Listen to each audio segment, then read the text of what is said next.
Oh, look at that. We made it. Phone says we're live. Showtime. Showtime indeed. We are, what is that, 9 hours, 8.5 hours from Celtics-Bucks? Is it 7:30? 7:30 tip. Yeah, Allegedly. It'll be a little bit later. It's never on Get time. ESPN's grubby hands off of my schedule. Hello, Chapa. Welcome in. I will say I'm significantly less excited for this game now. I don't really. They took all the fun out of it. Still have to Giannis win. No, Giannis, you do have to win, but now it's a lose-lose for the Celtics. If you win, you're supposed to win. If you lose, it's a disaster, which is not nearly as fun as playing a team. I mean, the title of the stream is this is a prove it game. Like, this is a chance for them to prove that, according to some people in the media, that I don't know if they can do it. Like this, you got to win all the big games if you're the Celtics, because then all the others don't matter if you don't. But now this game, like the others, doesn't matter. I don't know how you can have more questions going into the playoffs about the Celtics than the Bucks. That seems ridiculous to me. Also, I will say that the Celtics, the schedule has softened, so it would have been nice to get Milwaukee at full strength, and the Bucks are 7-3 in their last 10 games, so it would have been good, as you said, to stay sharp here. But hey, they also beat the Suns on Sunday without Giannis in the lineup. And even though it felt like Porzingis played Monday as a tune-up with this in mind, especially with the structure of his shifts where he goes the first 6-12 in the first quarter, sits the entire second quarter, then comes back and plays the third quarter into the start of the fourth. So it felt like they very much were addressing his conditioning and his stamina with this matchup targeted, but here we are, and it'll just be about the Celtics to kind of once again, even though you respect what the Bucks bring to the court still, it'll be more about the Celtics once again competing with themselves, so to speak. Yeah, it's going to be a big, hey, Celtics, how are you going to guard Dame? What's your defense going to look like when they're running him off of screens? Who's going to go up? Who's going to be the primary defender? Are you going to target him? What are you going to do on offense in the playoffs? Are you going to isolate him? How are you going to exploit him? It's really about that wrinkle of the matchup today. I don't think you're going to see everything Joe has to offer on that. He likes to keep tricks up his sleeve, but that's what you have to look forward to today as Giannis grips his tight hamstring and says, I'm not playing, as if he's like a bad guy wrestler that won't fight till the pay-per-view. It's the same thing. He's like, Celtics fans paid for tickets to see this matchup. Nope, not playing. Won't be there. I mean, I think to your point, it might be smarter for Joe to just not do anything super like in depth in this game. Like, what's the point of breaking out all these potential fixes to guarding Dame or guarding Giannis isn't playing, or like guarding the Bucks or attacking the Bucks if it doesn't matter by the time the playoffs roll around? Like, at this point, I'm team don't show him anything. Like, don't let him see anything you're actually. They should just not play anybody. That actually would be kind of fire. That would be like an I raise you moment by the Celtics. Like, okay, Tatum, Brown, Porzingis, all out. We don't care either. Well, I tweeted this morning, like, Brown and Holiday are already questionable. Like, I wouldn't play them on the Celtics. Like, well, what's the point? Yeah. If they're not playing Giannis, like, you might as well just roll with Tatum, KP, and Al and see what you got. I don't know. You're taking it too seriously. I totally agree with that. I tend to err on the side of caution, and in a situation like this, why not rest some of the guys? Maybe Porzingis, you just brought him back, and instead of going, I wouldn't say it was 100 on Monday, but whatever you want to rank that as, all the way down to 2 days off, maybe he plays. I know everyone wants to keep him in bubble wrap. I get that. But yeah, sit Tatum again. Sit Jaylen, who's dealing, I know they keep calling it now it's the right ankle sprain, but the other thing that I'm not going to be able to pronounce correct, the sacroiliac strain or whatever, just because of the concerns of any lingering effects there, why not be cautious and sit some of your star players? This is our day. We all show up. We buy the uniform, warm-ups and all, see if they'll play us. This could be Joe's day. I still have the make-believe theory that Joe Mazzulla is gunning for that 15th roster spot. They should trot him out there today, give him some minutes, let him cover Dame, let him chase him around. Mazzulla's reputation as a player was a defensive menace. That's what you need. That is the trick up the sleeve for the playoffs, is to put Mazzulla out there and have him chase Dame around. So, yeah, Milwaukee ruined this game. Thanks, Milwaukee. I'd pay a lot of money to watch Joe Mazzulla out there hanging out, just guarding Dame. That'd be very fun. I agree. Yeah, I don't know. It just seems like it's unfortunate that Giannis isn't playing. I saw Jam Packer tweet something like, "Oh man, what the hell? Like, risk further injury for my entertainment. Come on, man! Like, come on, play in the game." It's annoying. I don't know. Maybe when you said it and I missed it, but has he like missed multiple games in a row, or is this the first one he's missed in a while? He missed their last Phoenix. on Sunday. Okay. So they won without him against the Suns. They killed the Suns. Yeah. They scored 1 billion points. Suns stink. It was one of those games where Phoenix shot almost 60% and still lost by double digits, and I'm pretty sure it wasn't close. Yeah. Now, the Bucks have played a lot better of late, but they still struggle against teams that shoot well. And the concerns about them, even with their defense improving, haven't gone away and aren't going to. And why ultimately, I think it's going to be what sinks them in the playoffs. Mm-hmm. Yeah. I mean, the defense has always been a problem. And I know there was this whole like push post All-Star break, like, oh, it's back. They were playing like the Bulls and the Hornets and all these teams. Like, yeah, of course it's back, right? Like, let's not make a mountain out of a molehill here. But I don't know. I don't know how in on the Bucks I am. Are you guys like when we did the whole who's the biggest threat to the Celtics in the playoffs? It's still Bucks to me, but like I truly don't think it's anybody realistically, and that's arrogant because I don't think the Celtics are absolutely definitely going to storm through everybody. But the Bucks don't impress me as much as they should, I think. Yeah, I think we all are picking Celtics to at least reach the finals. And as far as threats, I agree Milwaukee is the most direct threat in the East, but there's not a ton of separation from them compared to the Knicks, for example. A healthy Cavaliers team is another one that comes to mind when you think about that category in that conversation. Yeah, and if you want to talk about the Bucks, Bobby Manning put out their numbers under Doc, 12-10 under Doc, with a net rating of plus 1.7, 16th in offense, 14th in defense, and Middleton will be back for the second straight game today. But for what it's worth, they started 3-7, so they are 9-3 since that slow start under him, since there was growing pains or whatever. And like you guys mentioned, they did get the nice, what was it? Charlotte, Philly with no Embiid, Bulls lineup there for them to come out the All-Star break and look good. So this will be a little bit of a test to see how the rest of their team looks. Like, this is kind of a bigger test for the Bucks.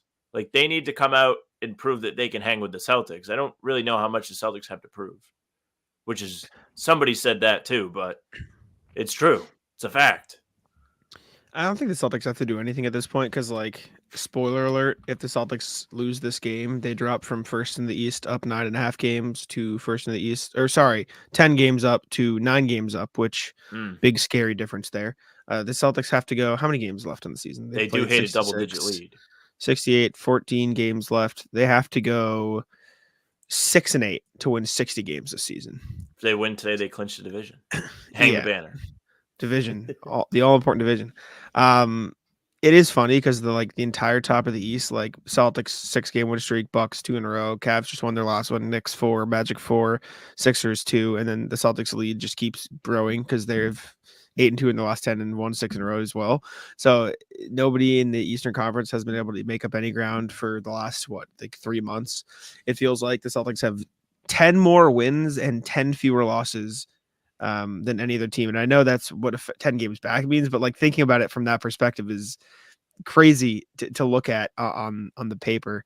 I don't know, this Bucks, it's been so weird watching this Bucks team play all year because coming in, everyone, I feel like consensus was it's the Bucks and the Celtics top of the East. That's going to be the Eastern Conference Finals. And I still think it probably will be if I had to like place a bet and say who I think will meet the Celtics in the Eastern Conference Finals. I still think the Bucks get there, but it is as far of a sure thing as you can get with some of these other teams in the East, like the Cavs, I think have a solid shot. They've been playing well they want a big run. I mean, the Knicks, if they get healthy, the Magic have been red hot.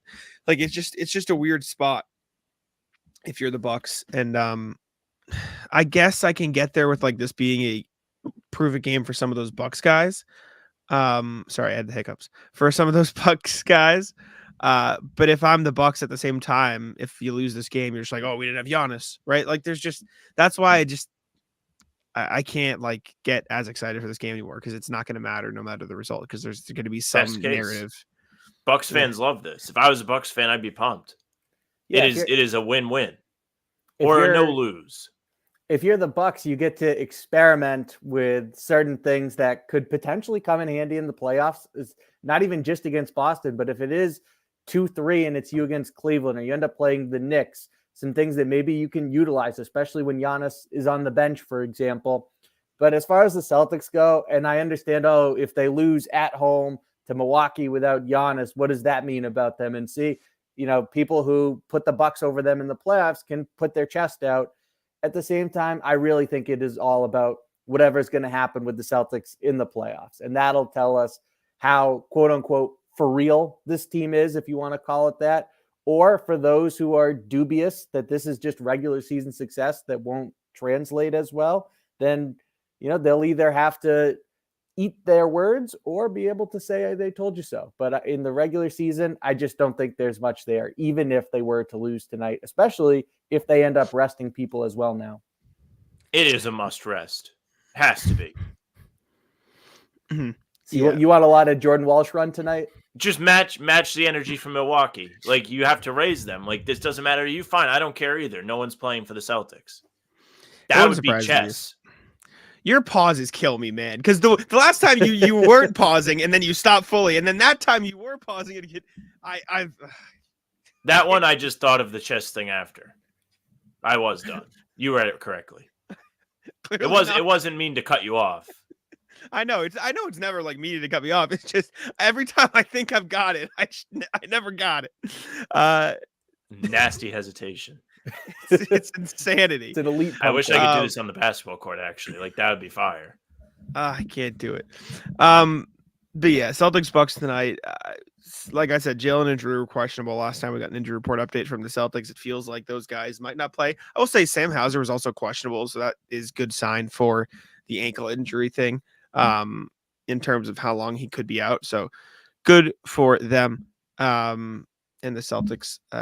Hello, chat. Just catching up a little bit here. Chap is saying he doesn't want to see the Magic. Brian saying nobody's forgetting the Nuggets. Cavs showing. This is true. I mean, the Pacers are another team that if the Celtics ended up playing them, I mean, it would be exhausting. I'm not picking Indiana or anything, but it would be tiring. I wouldn't like it. Only team to beat the Celtics twice in the East.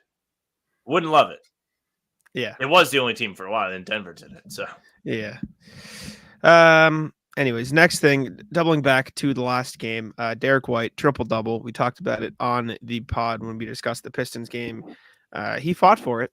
He got there eventually, but he had to grind for that triple-double. And after the game, he admitted as much. He was like, I didn't like it. I didn't like chasing it, but I hadn't gotten it, so I wanted it.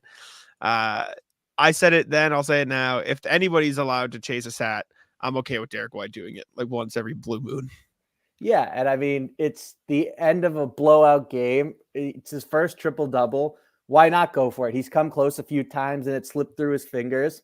And when they took the timeout, you weren't sure, is he going to be back in after this? And Joe Mazzulla told him, you've got about a minute left. And thankfully, he also used that break to sub Peyton Pritchard back into the game. And I think that Pritchard pointing at him as soon as he made the shot, and he gets the water bath afterwards in his post-game interview. And Porzingis is talking about how can you not love this guy? He's a unique person and a unique player. I think it just speaks to Derek White's character and who he is and how this team feels about him, that they took so much joy in celebrating his success. Yeah, it is a great sign of like what the teammates and the players on this team mean to each other, because they did work really hard to get Derek White that triple-double. Probably too hard, because watching it was kind of painful.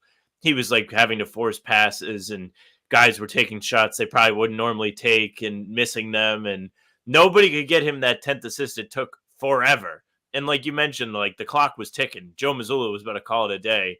It probably would have been a more fun story if he didn't get it, because then we could be like, what a shame. Like, Celtics aren't deep. Like, clearly can't execute in big moments when they need to get Derek White an assist, and they just keep bricking shots.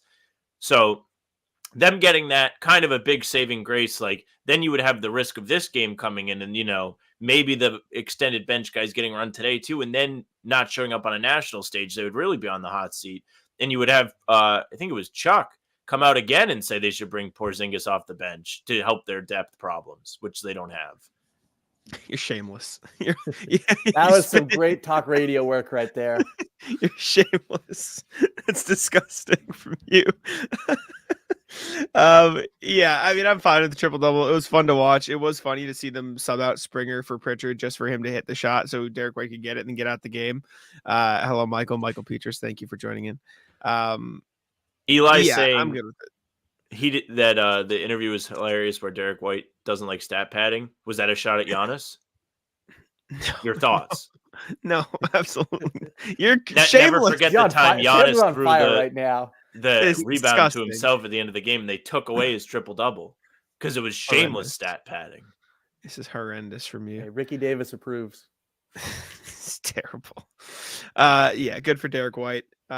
Crazy that Jaylen Brown had a quiet 31 in that game. Like I always think of the game, I'm like, how did everybody do? And just, I don't know. It's insane that he managed to do that quietly. Like I think it's a testament to how good he has been over the last post All-Star break that he's been able to do that. But Jaylen really wanted people to know he was finishing with the left on Monday. He did. Yeah, that's his signature move now. That's the go-to. The only thing he's missing is if he has someone sitting baseline and he can put the Michael Jackson glove back on from All-Star weekend. They sprint out there and he doesn't even put it on. He has somebody like with two hands put the glove on his hand. That would be fantastic. That'd be like having dressed up like a butler, put it on. He had like hand tape that was like a little bedazzled, just so everyone he would just go like this every once in a while. Let him know. Or yeah, he could do he should actually start celebrating like this. You're right, Bobby. Do the Italian hand with the left hand. Let them all know he means business. And they shouldn't be ridiculing him anymore. But in all seriousness, he looks so much more under control since the All-Star break. Like any doubts that people seriously had about him coming into the season, which were fair after what you watched in the conference finals, are all out the window. He looks great. He's under control. He's making good decisions. You saw him play against the Pistons on Monday and really take control as the number one guy. He was efficient in doing so. Yes, they were playing the Pistons, but still, I felt like he took way more shots than he did being at the game. And then I looked at the box score and I was like, wow, he shot 55%? What? So good work by Jaylen. He has done just a great job at getting to his spots, playing his game, and making the defense pay. And they can use that in the playoffs. He's going to be able to exploit smaller guys. Maybe Dame, get switches onto Dame and just post him up. There's so many options to just have Jaylen be a beast. I can't wait to see it. Yeah, credit to Jaylen. And he needs to be, I said it before, like Tatum and Brown need to be at their best for the Celtics to get to where they want to go. And they're both, I think, hitting a pretty good stride as of late. So credit to them. Speaking of Tatum. Oh, my bad. Yeah, I just want to continue on Jaylen for a second here, Jack. So it's a little different than falling for Sam's dream shake, I think. But when it comes to Jaylen, I just think so many people in the summer, the discourse, when it wasn't focused on the 8 turnovers against Miami, was about, well, he's probably reached his ceiling and this is who he is and he's 27 now, and really discounted that this is someone who, even when there was a truncated offseason while dealing with the pandemic, that he's consistently come back better after the summer. And so credit to him because he leveled up in ways that people really didn't believe could happen. And it's kind of been the story of his career. He came into the league and he was talked about as just an athlete and he can't dribble and all this. And you look at what he's evolved into, and it's pretty impressive. His growth as a facilitator is definitely something people didn't anticipate. I think people believed in his potential defensively, but now that he's really challenged himself to stay locked in more consistently at that end of the floor, he's not going to make an all defensive team. But if you were to do a longer list and mention the guys who have consideration and just like an honorable shout out, he's somewhere in that conversation, depending on how long you make the list. So Jaylen Brown, his growth at both ends of the floor, plus like we've talked about a bunch now, him bulking up and doing more bully ball. I mean, Sam, if he gets Dame on him, he can just go straight through his chest. It's what he's been doing a lot since the All-Star break. I do give Dame credit, though. He's definitely a little bit tough here, sitting around time just to watch boxing videos. he's definitely ready for any kind of battle he's going to get from Jaylen in the paint. I just trust his toughness on that. Another interesting wrinkle to this game from Jazz in the chat, C's can use this game to test how physical they can be without refs calling for a foul. They're lucky they're not seeing Giannis today, now they think about it. Giannis would just be like Godzilla, running through the paint, destroying everybody, no offensive fouls. He might suffer from that, though, and not get free throws. I don't know. But he is definitely one of the more physical guys. And with the referees kind of bending the knee on some of these ticky-tack foul calls, you may see somebody like Giannis go to another level. I don't know. It's a double-edged sword. Could go either way. Yeah. Sam, you mentioned there was an update on ref things. Would you like to discuss that? I don't know what that was about. An update on ref things. Am I crazy? Who's on the game tonight? Oh, the Scott Foster wrinkle to this? I thought you were talking about when we put the sheet together the other day and we did the Woj update on the official No, I phrased it weird. Yes. Do you want me to pull it up? Do you want to pull up the video? Yeah, do you got it on lock? I have it. Did you tweet it? Video. I did tweet it. You want to pull it up? You're better. Yeah, I can pull it. Do you pull it from the pod account or your account? My account. Okay. We have just the Scott Foster version of the Louvre on my Twitter account today. The video, I'll give him credit. The Jack Harlow video was a pretty funny response. Oh yeah, there he is, the GOAT. Chris Paul's buddy. This is just my favorite Twitter video ever. It's all-time stuff. It doesn't even make sense. They have clips of him talking. You can't hear his voice. I love when he gets into it with Chris Paul in this video. I think it's part of it. Does Scotty's this have on the him game kicking tonight, Duncan out from the bench? Was that him? I thought that was. It might have been Joey Crawford. I think that was Joey Crawford who kicked Duncan out from the bench. But yeah, Scotty Foster on the game tonight, man. He's ready to roll. It's a damn shame. No Giannis. Did you see the video of when Pat Bev was talking about how he called the 8 seconds on Giannis afterwards, or on Thanasis at the end of the game, and Pat Bev was like, "Come on, wrap it up. This is a blowout. I got places to be."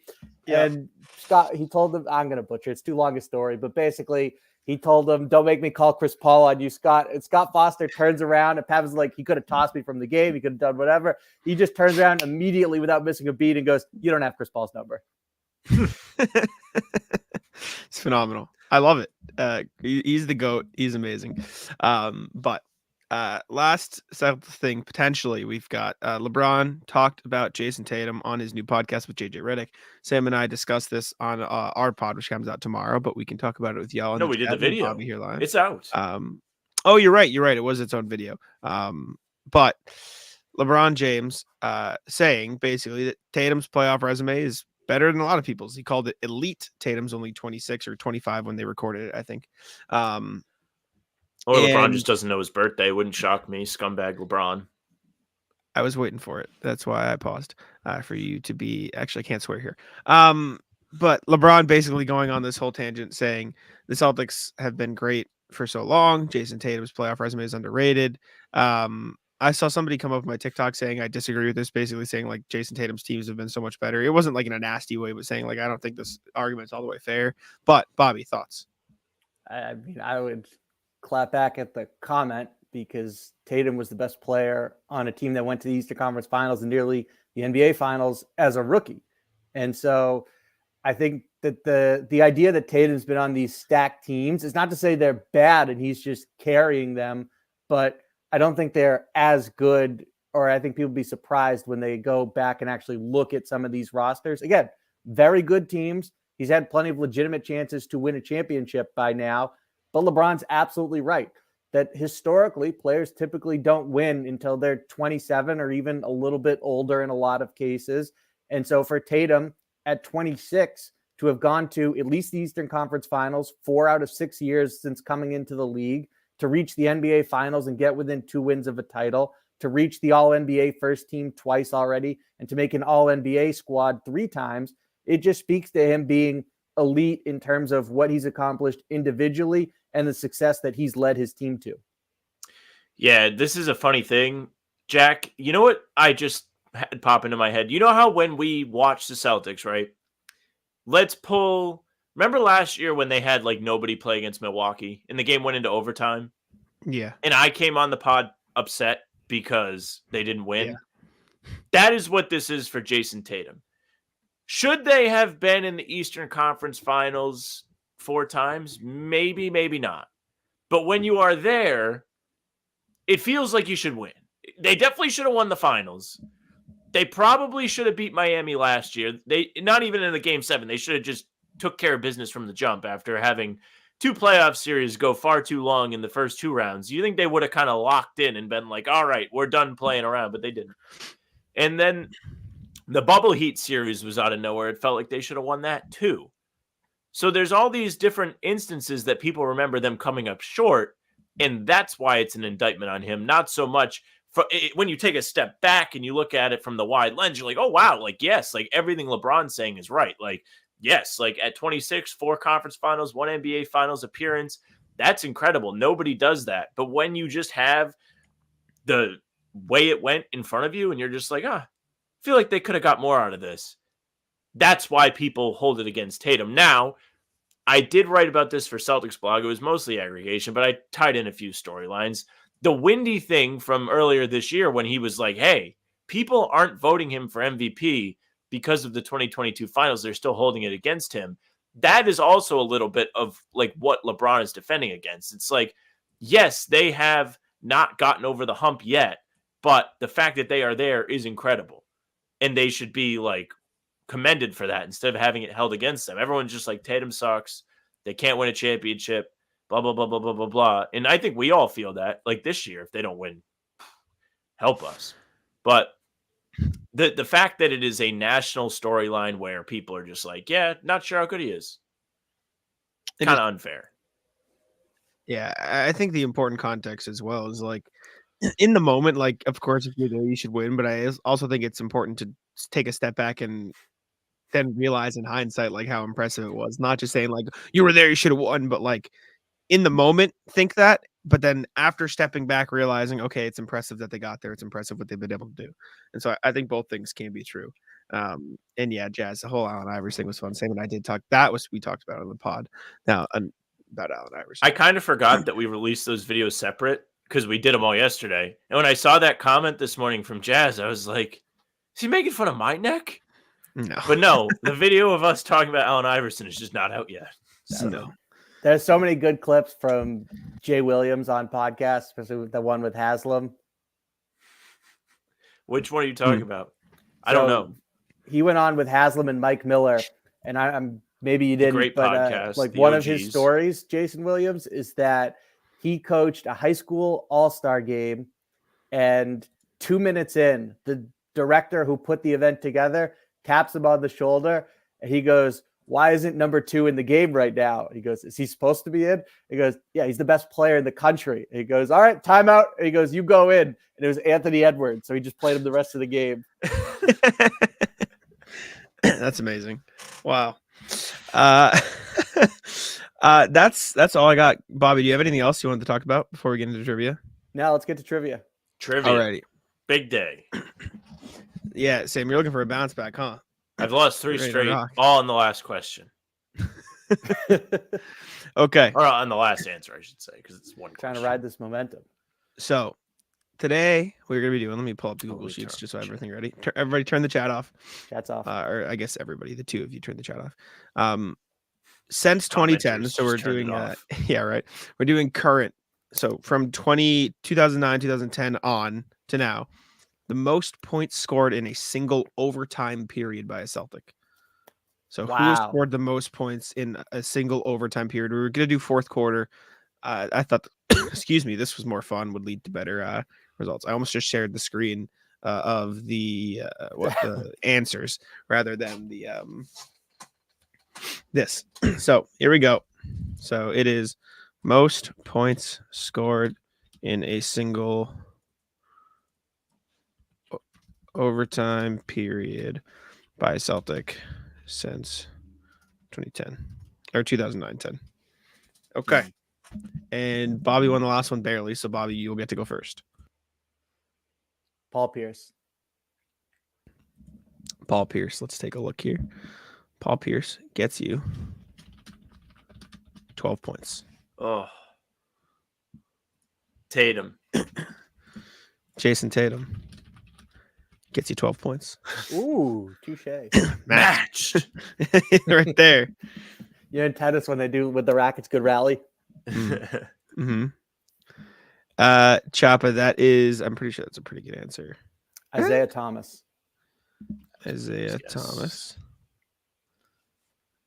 Thomas gets you 8 points. Ooh. Really? That's it? Yep. Oh. That is, in fact, it. So, I mean, we can't pretend like I have a great guess just sitting here. Rondo. Rondo. All right, let's see. That's not. I literally switched tab to Control F. Like it takes me more than like too good of a question to blow it and let us see the answers. I have a giant stat head with multiple duplicate names. It takes me a second, brother. It's bad. You were correct though. It's only 6, so it's tough. Bobby, back to you.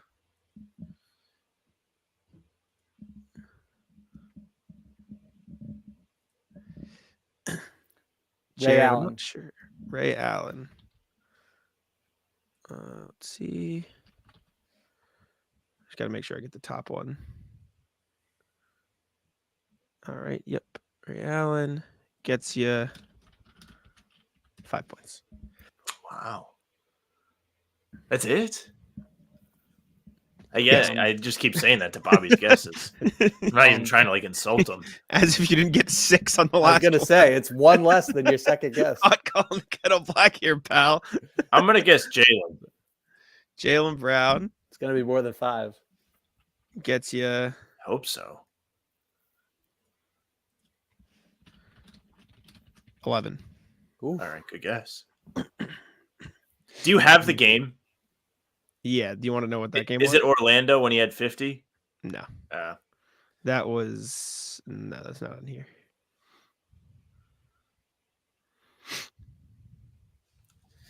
Huh? Did that go to OT? I don't think that went to OT. Did it? Maybe it was the fourth quarter. Was it the Knicks game? No. The opening night one when he had 46. It was last year against the Lakers. Oh, I did not remember that. Mm-hmm. Huh. Michael, that is a solid guess. It's not terrible, but it's not top to top. And this is regular season only, by the way. I figured that was implied, but yeah.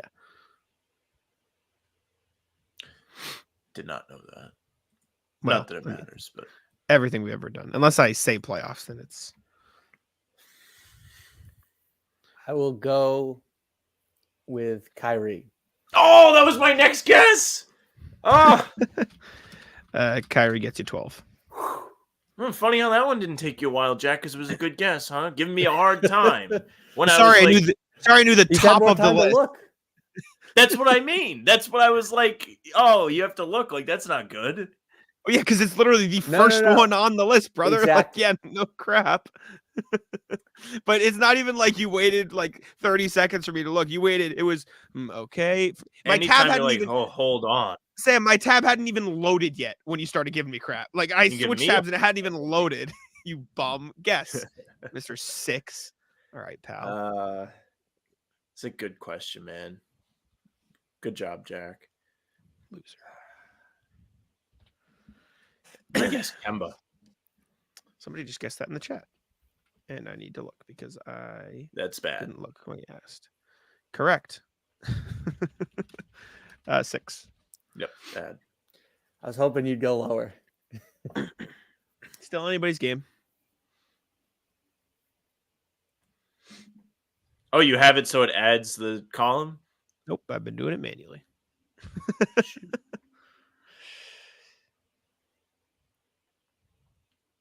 There's going to need to be some filibustering right now. It's a tough spot to be in. That's all right. Good filibuster. Good job. Keep it up. I'm going to put it up here just because I don't think any of your guesses. No, Noah Vonleh is not the answer, Eli. I respect. I'm going to need a few more minutes. The Raptors game or was it Christmas? Kyrie did against it Philly. on. Where is my tab? He did That was it. a Or was great it game. Dallas? It was Washington in 2018. Don't remember that. Someone guessed this already, right? Yeah. Do you know? Can you know when Tatum's was? So Sam, 60 this is against if you don't Spurs. want Sam, if Or you was don't it want Minnesota? Jack to Sam, if you don't want Jack to answer this, he won't. I'm Okay. curious if the chat has the highest person left on the board. You can answer that. Left on the board, you said? So if whoever's at the top of the list of remaining available names, I'm curious if the chat has No. gotten that. I can double check, but I don't think anybody has said it. No. Oh boy. Yeah, no. Not bad guesses, Michael Jared. Jazz. I don't know if that's up here. I don't think so. No, that one's not up there. Shame, because there was someone who went off in a playoff game. I highly doubt he ever did it. Yeah.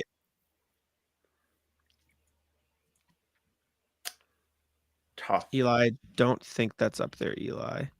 It's on the board, but it's not like the one. You know what I'm saying? Ooh, Choppa. I don't know. And I'll check the other one. Yeah, Jazz and Choppa. Those are neither of those are really up there. Or Choppa, yours isn't even on the list that I've got, but Jazz, yours is there. Yeah, that's the same as Jazz's, Michael. It's on the list, but it's not like great. Michael, this is 2010 forward, so I don't think that'll be on there.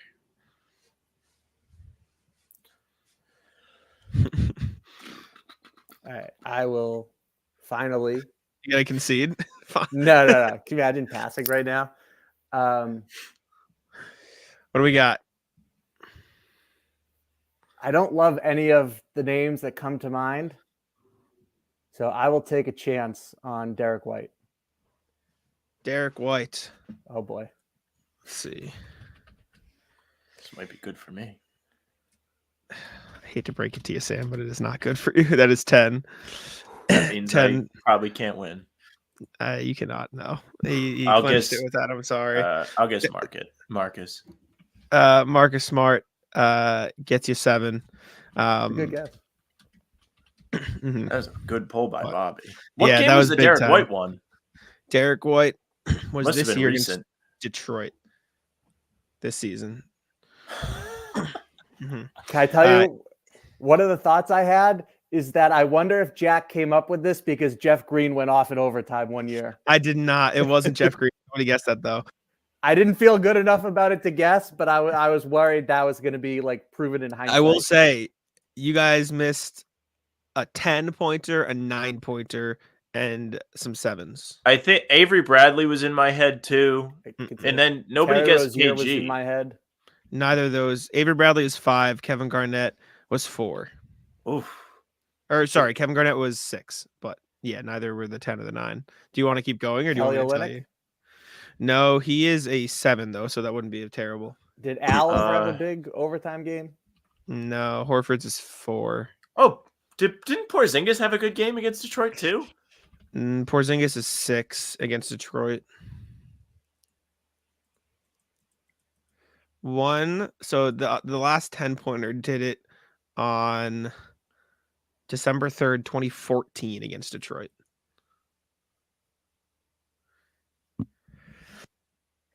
If the chat gets it, I'll put it on the board. So 2014 December is the 10-point overtime game for this guy. And they won the game. Wasn't Evan Turner, was it? Not Turner, no. Was it Sullinger? Yeah, he had 10. So he had 10. Against who? Detroit, and they won the game. The 9-pointer was on October 25th, 2021. That was opening night. 2021.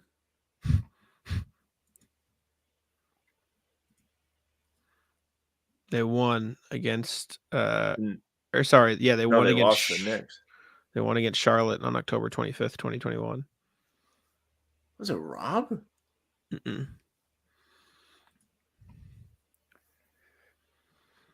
2021 against Charlotte on October 5th. October 25th. Oh, Yes. October. Eli beat you to the punch. Dennis Schroeder, 9 points. We would never have guessed that, to be Well honest done, with Eli. you. Props. Also, boy, Eli. first thought when you said that I won, Michael Hilly, I expect you to order that Petrus jersey.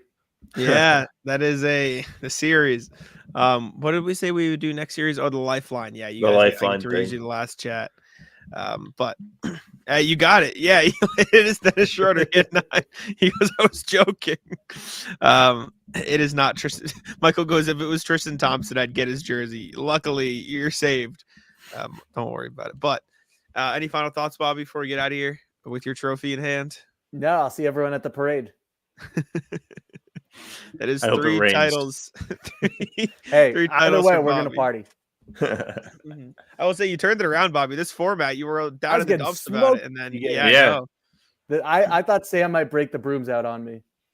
I was, for the I sake of should've. content, I was hoping you hit a 7-pointer, so Sam had a chance to win at least, just so it came down to the final question again for content's sake. But I alas. exhaled when you told me that I had clinched. I would have lost anyways. Yes. Hit the like button. Also, while we have you captive here, I put it in the description, but we opened a March Madness pool if you'd like to join. Bobby, you can join too. But H, how about them Celtics? March Madness. I'll put it on the screen so you guys know what it looks like. Excuse me, it's right here. How about them Celtics? The logo is the green rocket ship because it's the only green logo we could find.